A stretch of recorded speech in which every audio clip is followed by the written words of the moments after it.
வாழைத்தண்டு கூட்டு, அதுக்கு பருப்பும் அது கூட நான் பச்சை பருப்பும் சேர்த்து தான் வேக வைப்பேன் எப்போவுமே. பச்சை பருப்பு சேர்த்து வேக வச்சா எப்போவுமே டேஸ்ட் ரொம்ப சூப்பராக இருக்கும். பருப்பு வெந்ததுக்கப்புறம் அதில் வாழைத்தண்டு பொடி பொடியாக நறுக்கி வச்சதெல்லாம் போட்டுட்டு வெங்காயம், பச்சை மிளகா, மஞ்சத்தூள், உப்பு, அவ்வளோதான். 4 விசில் விட்டு நான் இறக்கிட்டேன். அதுக்குள்ளே சைட் டிஷ் வாழைக்காய் வறுவல் ஸ்லைஸாக கட் பண்ணிவிட்டு அதில் மிளகாத்தூள், உப்பு இது மட்டும்தான் நான் போட்டிருக்கேன்.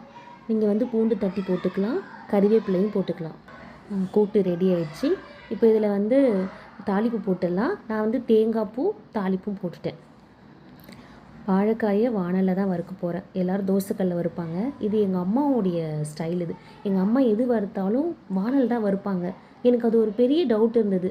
குழியில் எண்ணெய் ஊற்றிட்டா சென்டராக தானே நிற்கும், எப்படி எல்லாம் வாழைக்காய் வறுக்க முடியும்னு யோசிப்பேன். நான் வறுத்து பார்த்ததுக்கப்புறம் தான் அது தெரிஞ்சுது. அந்த எண்ணெய் நல்லா சூடாகிறதுனால நான் அடுத்து திருப்பி போடும்போது நம்ம ஊற இருக்கிற வாழைக்காய்லாம் திருப்பி போடுவோம். அதை வச்சு ரொம்ப நல்லா வெந்திருந்தது. நீ இப்போ எது வறுத்தாலும் வாணல் தான். 65யும் சிக்கன் 65யுமே நான் வாணலில் ஸ்டிர் ஃப்ரை பண்ணி தான் எடுப்பேன். வாழைக்காய் ரெடி, கூட்டும் ரெடி. இது வாழையில சாப்பிட்டா ரொம்ப நல்லாயிருக்கும். ஆனால் என் ஹஸ்பண்ட் எனக்கு வாழையில வாங்கி கொடுக்கல. நான் ரொம்ப சாதாரணமாக தட்டில் போட்டு தான் சாப்பிட போகிறேன். நீங்களும் ட்ரை பண்ணி பாருங்கள்.